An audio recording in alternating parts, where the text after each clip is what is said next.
Assalamualaikum warahmatullahi wabarakatuh. Perkenalkan, nama saya Putri Ramadhani dari 11 IPS 4. Sesuai dengan tugas sejarah wajib, saya akan menceritakan kembali tentang upaya mempertahankan kemerdekaan. Pada periode ini menjadi babak akhir Perang Dunia II. 14 Agustus 1945, Jepang menyerah kepada sekutu.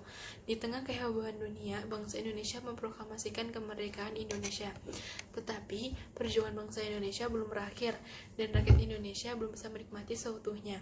Kekalahan Jepang 15 Agustus 1945, maka sekutu sebagai pemenang perang di Indonesia akan bergegas melakukan invasi ke wilayah-wilayah yang sebelumnya diduduki oleh Jepang, yang dipimpin oleh Jenderal MacArthur sebagai pemimpin SWAPA atau South West Pacific Area, yang juga adalah pemimpin tertinggi dari tentara gabungan yang memiliki tujuan atau tugas yang pertama, melucuti tentara Jepang, kedua, mengevakuasi tawanan-tawanan Jepang. Kemerdekaan Indonesia itu masih berusia sumur jagung ketika menjalankan misi internasionalnya yang di bawah komando Lord Mountbatten. Tugas mengurus tawanan perang dan pelucutan tentara Jepang dijalankan oleh Life Force Netherlands Indisch atau AFNI untuk daerah Sumatera dan Jawa di bawah pimpinan Jenderal Sir Philip Christian. Kala itu terdapat 70.000 tentara tawanan Jepang dan tentara yang tersebar di Pulau Jawa.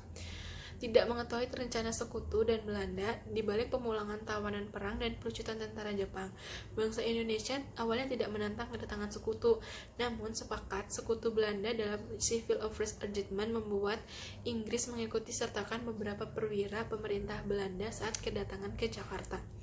24 Agustus 1945 menyatakan bahwa wilayah Hindia Belanda yang berhasil direbut sekutu yang akan diserahkan sepenuhnya kepada Nietzsche.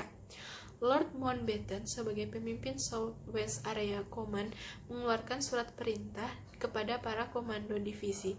Namun di kalimat surat itu berakibat fatal bagi rakyat Surabaya, sehingga lambat laun Indonesia mulai tidak percaya kepada sekutu, tidak terkecuali dalam pengurusan pengiriman bekal tawanan.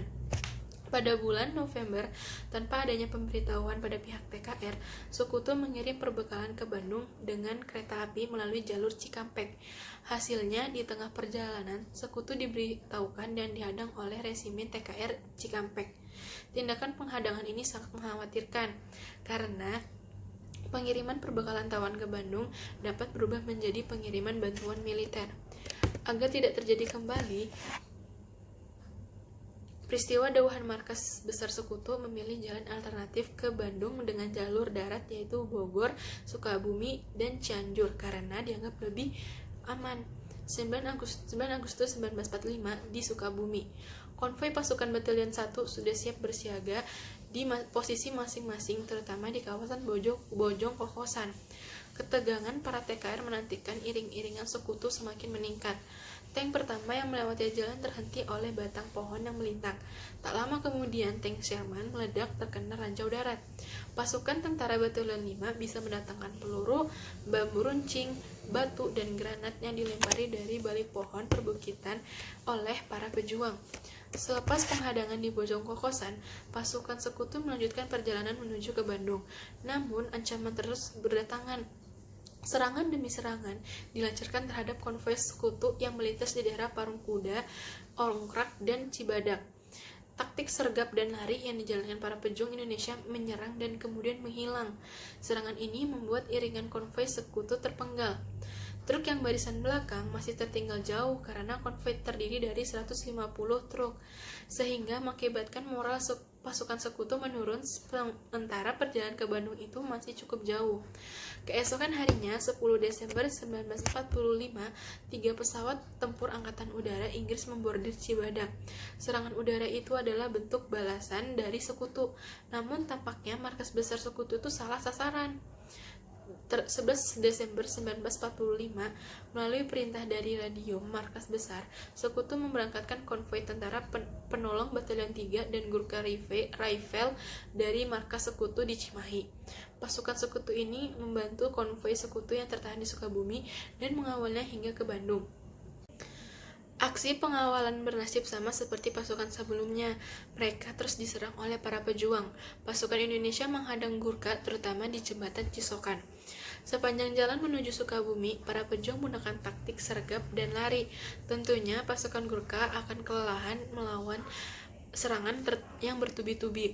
Setelah berhasil berjalan perlahan-lahan, menjelang malam, pasukan Gurkha dapat bergabung dengan konvoi pertama di bawah Batalion Judge. Dua kelompok ini memilih bertahan di dalam kota dan menolak untuk melanjutkan perjalanan. Markas besar Sekutu memutuskan untuk menangguhkan keberangkatan konvoi dari Sukabumi ke Bandung. Lobi diplomatika dilakukan Markas Besar Sekutu kepada Perdana Menteri yaitu Sultan Syahrir. Namun Indonesia tetap pada pendiriannya. Pada 30 Desember 1945, 4 batalion pasukan marinir Belanda mendarat di Tanjung Priuk, Batavia.